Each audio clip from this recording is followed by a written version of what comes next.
ってきた。危ない。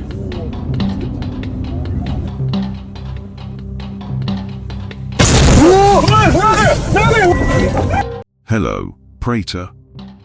Good evening. My name is Alex, and I'm from Zacatecas. I really enjoy the content on your channel, though I never expected to become the protagonist of a story like this.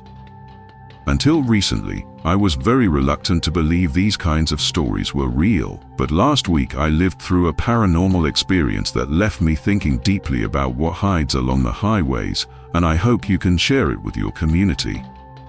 The truth is, I can't explain it, and I doubt anyone else can either. As I said, it happened just a few weeks ago on a trip I had to make from our country all the way to Oklahoma in the United States. It was going to be a long journey across the border, but very well paid. I'm a relatively young man, so I can endure these long drives without getting too exhausted, but after a full day behind the wheel, your back feels it no matter your age. On top of that, I was going slow because my truck was heavily loaded with fragile products. Personally, I enjoy driving while listening to horror podcasts like yours, especially at night. It's a strange pleasure. I know not everyone likes being scared, but I do. Besides, as I mentioned, I didn't believe in any of this. I think it was around midnight, and I was driving through the state of Nuevo Leon along a long stretch of desert. It was in this lonely, pitch-black stretch that the supernatural events began, subtle at first, with something I didn't pay much attention to. The appearance of two children. I was going about 60 kilometers per hour when I spotted two kids by the roadside in the desert. They looked like a little boy and his older sister. My lights were strong, and I saw them clearly. The girl was maybe 10 or 12, wearing a red dress and sandals. The boy wore a white tank top, blue pants, and was barefoot. Both turned to look at me and waved as I passed. There were some houses nearby, so I assumed they were just local children playing. Too late at night for my taste, but who was I to judge? I kept driving, unaware of what was coming next. About 10 minutes later, I heard a soft tap on my windshield. I thought it was just a pebble, but then it happened again, in another spot on the glass. Then a third time. That's when my nerves kicked in.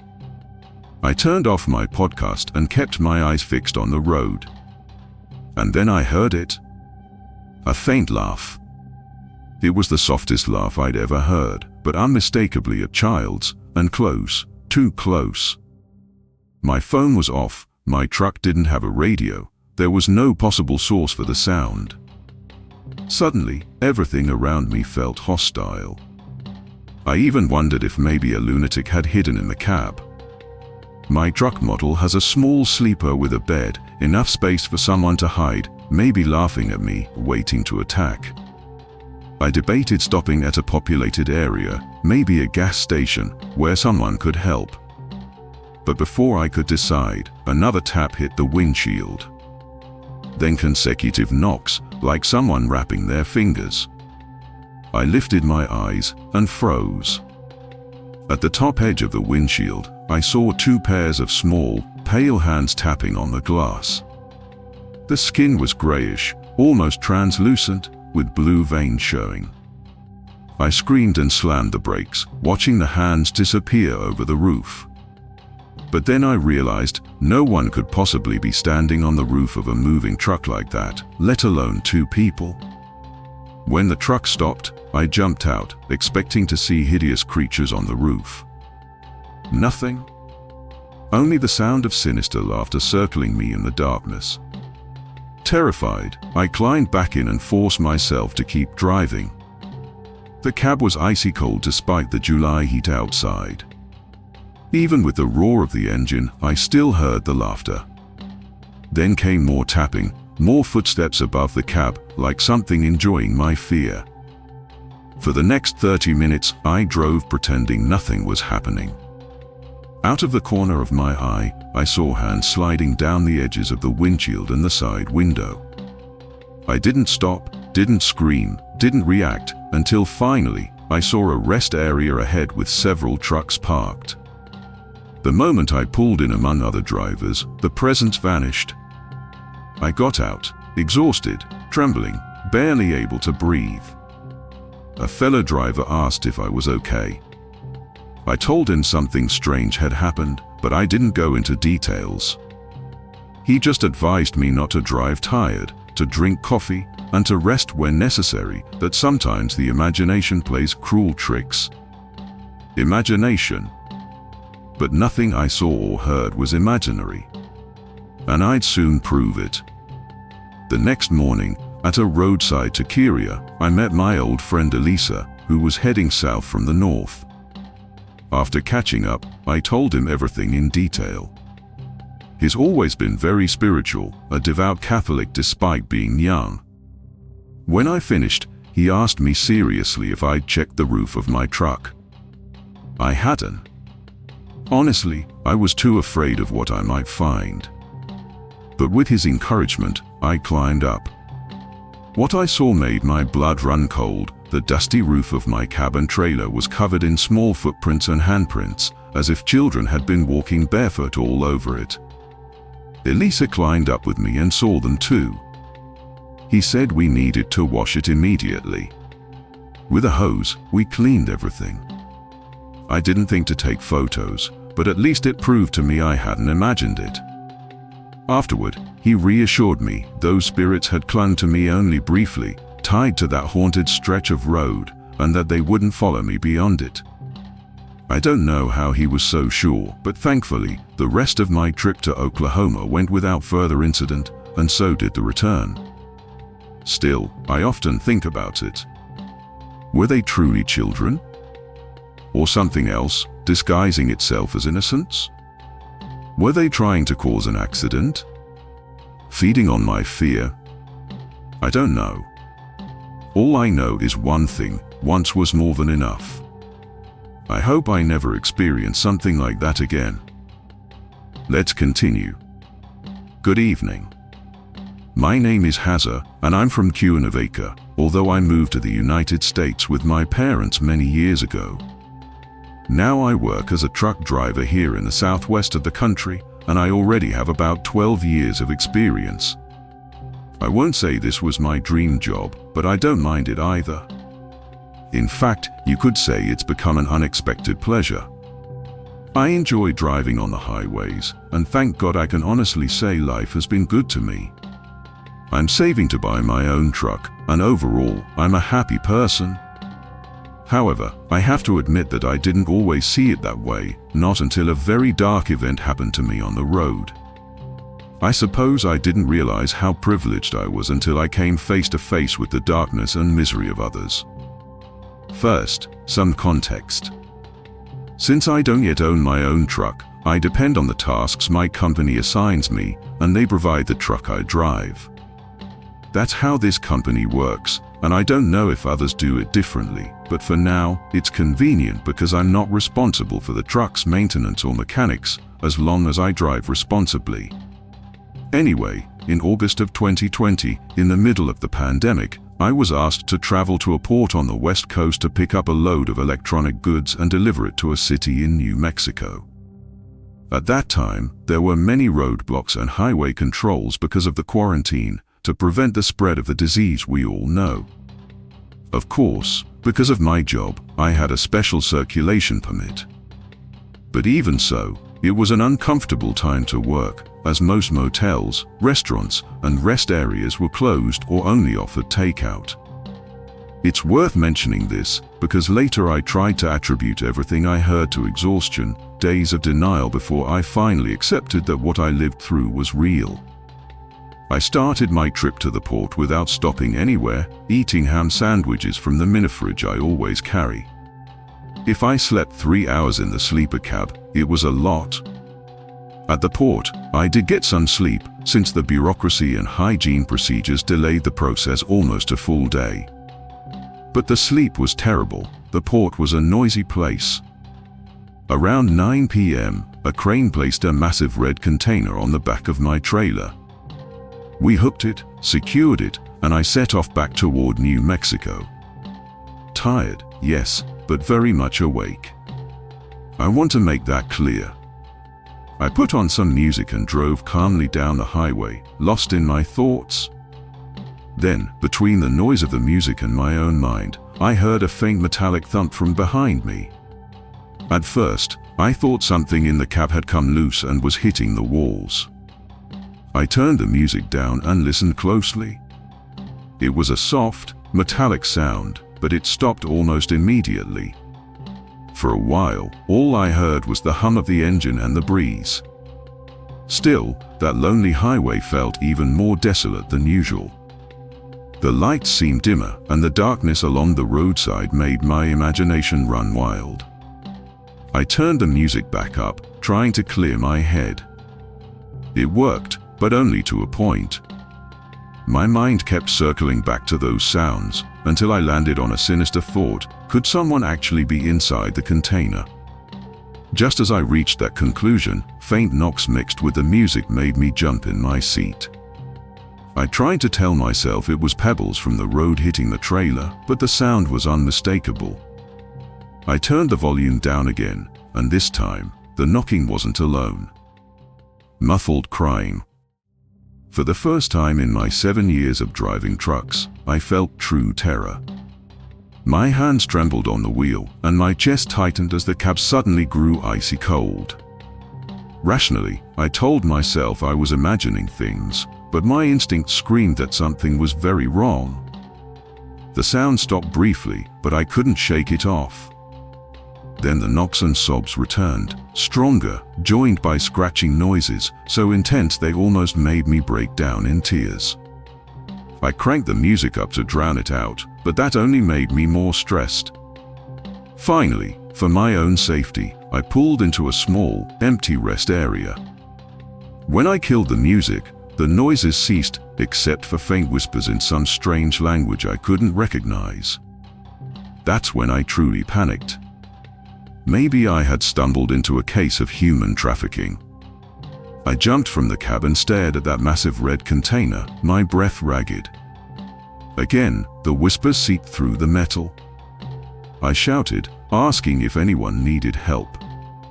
No answer, just whispers. Heart pounding, I grabbed my phone, turned on the flashlight, and climbed up to unlock the container. The latches were stubborn, but I managed to swing one door open. Inside was nothing but a wall of sealed boxes stacked high. No room for anything else. I tried to move one, but it was too heavy, and I feared damaging the goods or being accused of theft. I shouted that I would take them somewhere safe, but silence was my only answer. Minutes passed, broken only by the rustling of wind in the brush. Shaking, I locked the container again and drove straight for the nearest police checkpoint. The sound stopped as soon as I got back on the road. When I arrived at the New Mexico border, I explained everything. One officer, an older man, likely the captain, listened carefully, then said he would accompany me to the depot about an hour away. They couldn't unload on the roadside. At 5 a.m., under his watch, the container was unloaded, box by box, until it was completely empty. The officer clapped me on the back and said, "Son, you need to get more rest before you drive. Don't push yourself so hard. I've seen and heard things too." That day, I went home exhausted and convinced myself it had all been in my head. Just fatigue. But for nights afterward, I dreamed of those knocks and that crying. And I knew then it hadn't been a lie. Something had been inside that container. Maybe not real people, but energies. Spirits. Only God knows what that container once carried, or what it had been used for in weeks, months, or years past. Now, I live with deep gratitude. For my wife, my friends, my life. For not being a victim of that darkness. Because that night, I came face to face with something most people choose to ignore. I'm certain of one thing: that night in August, I heard voices whispering in a foreign language, crying and begging for help from inside that container, pleas for rescue that probably never came. Let's continue. Good evening. My name is Gravit, and I live in the state of Hidalgo, specifically in Pachuca. I've been a truck driver my whole life and have experienced many terrifying moments, both paranormal and with the living, but none like the one I'm about to tell you. The thing is, when you see apparitions, ghosts, call them whatever you want, the experience usually doesn't go beyond a scare, a brief moment where you see something that simply shouldn't exist. But that's all. There's no real danger. Except for one occasion, when an entity crossed every boundary, and for a moment I felt like my life was truly in danger. It happened in mid-January of 1998, but I'll never forget it, on a trip I had to make from my city down to the south of Mexico, near San Cristobal de las Casas. It was a long trip, about 12 or 13 hours. I settled into my seat, my wife packed me food, and I left early in the morning.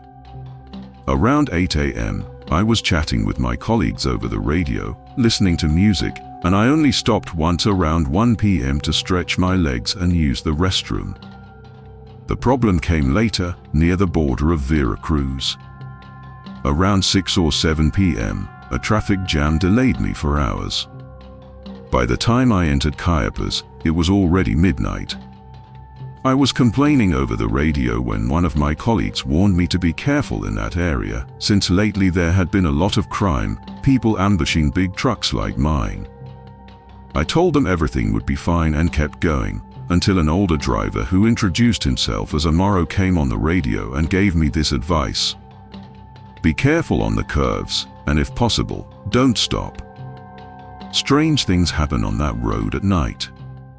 I didn't know who Amaro was or why he said it, but I thanked him politely and kept driving down the dark, lonely road. Hardly any other travelers were on the highway. I only saw 2 small cars going the opposite direction. On the roadside there was nothing but trees and the occasional house with its lights off. The monotony of the road made it impossible to ignore what I saw next. After rounding a curve, a pale woman dressed in ragged clothes stood right in the middle of the highway, forcing me to slam on the brakes. My heart nearly burst out of my chest. I had almost run her over.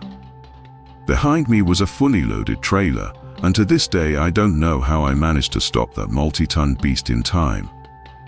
I got out of the truck, furious, shouting at her for standing in the middle of the road. But when I looked ahead, she was gone. For a second I thought my eyes had deceived me. Terrified, I looked under the truck, thinking I might have run her over, but there was nothing. Then I thought she'd run to the other side of the road, but again I saw no one. My heart, already pounding, raced even faster, the pressure building in my head. My back ached, and my hands went numb. I knew the feeling. It wasn't the first time I had crossed paths with a road specter. The highways are full of energies, lost souls, and strange presences.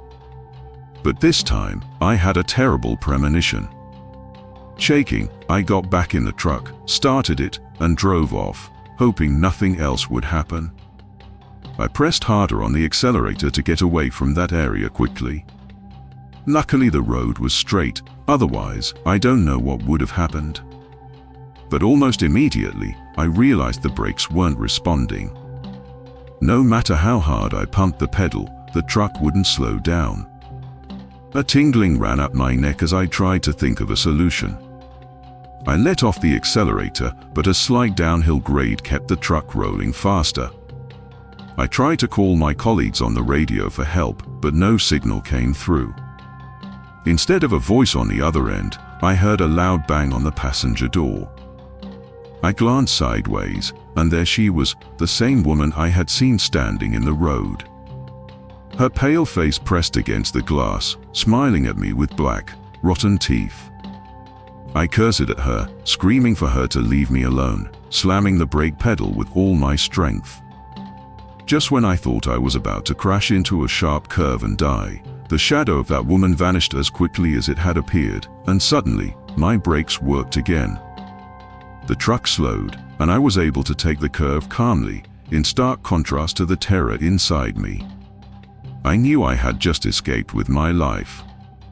Trembling, I pulled into a rest stop several kilometers ahead, where thankfully 2 other truckers were parked. They said they had heard my call earlier but never heard my voice, so they assumed it was a radio glitch. When I told them what had happened, they laughed at first and helped me check the brakes. But when they saw the brakes were working perfectly, their laughter faded into unease.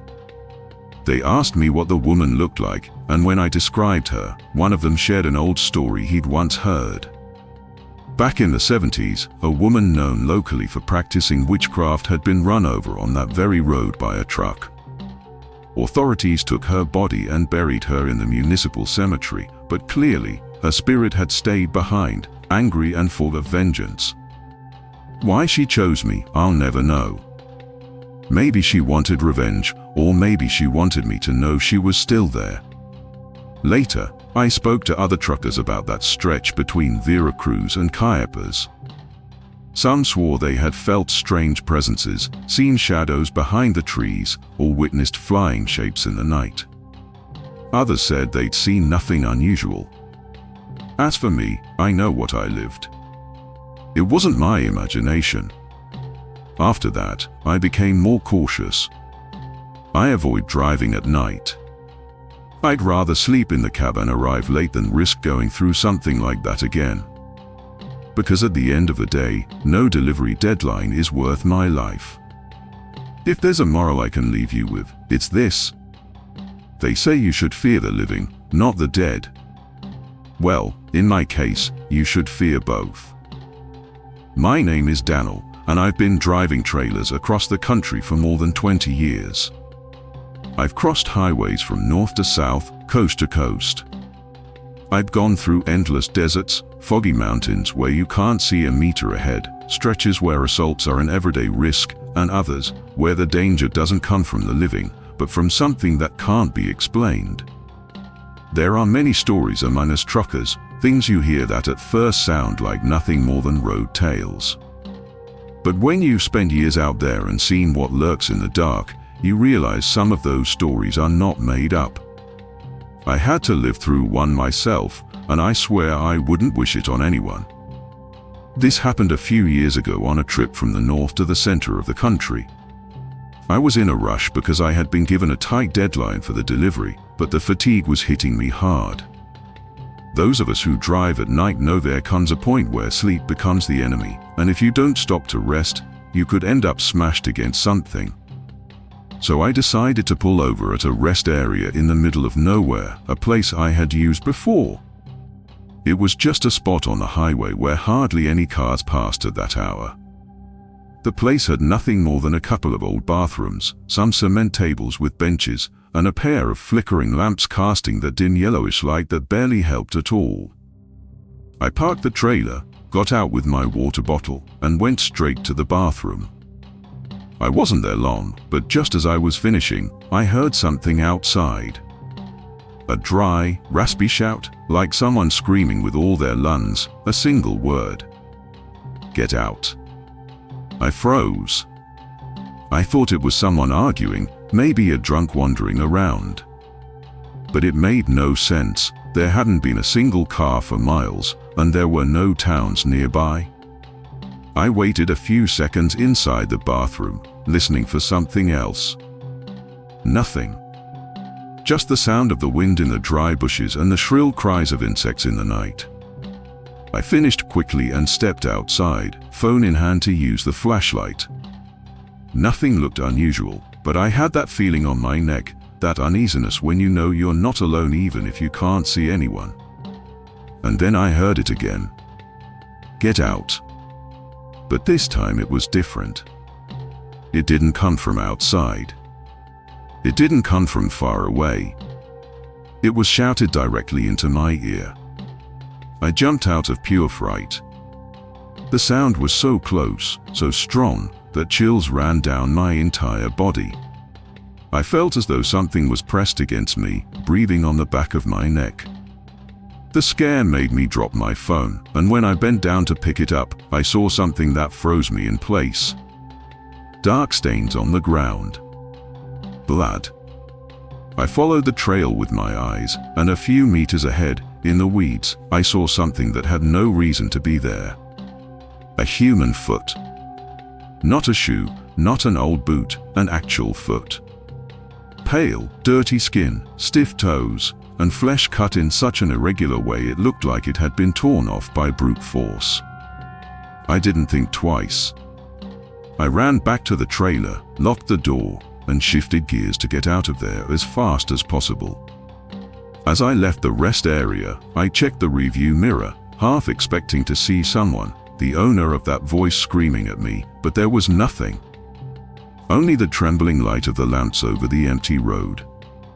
I drove non-stop until I reached the next police station. It was hard to explain what I'd seen without sounding insane, but when the officers reviewed the dashcam footage, their expressions turned serious. They couldn't see anyone shouting at me by the bathroom entrance, no human figure at all. But what was clearly visible was the bloodstain on the ground. The agents went to inspect the area and found the foot exactly where I had seen it.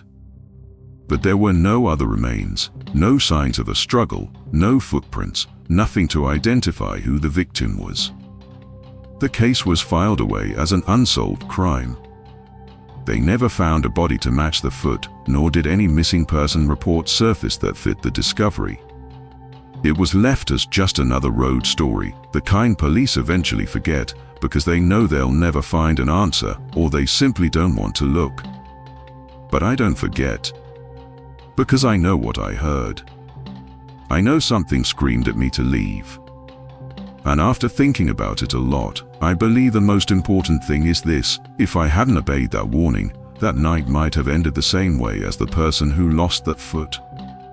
Now I never stop at desolate places, no matter what. Even if I'm exhausted, I'd rather keep going until I find somewhere with more people. I learned that there are places where it's better not to stop. And warnings, even when they sound absurd, are better obeyed.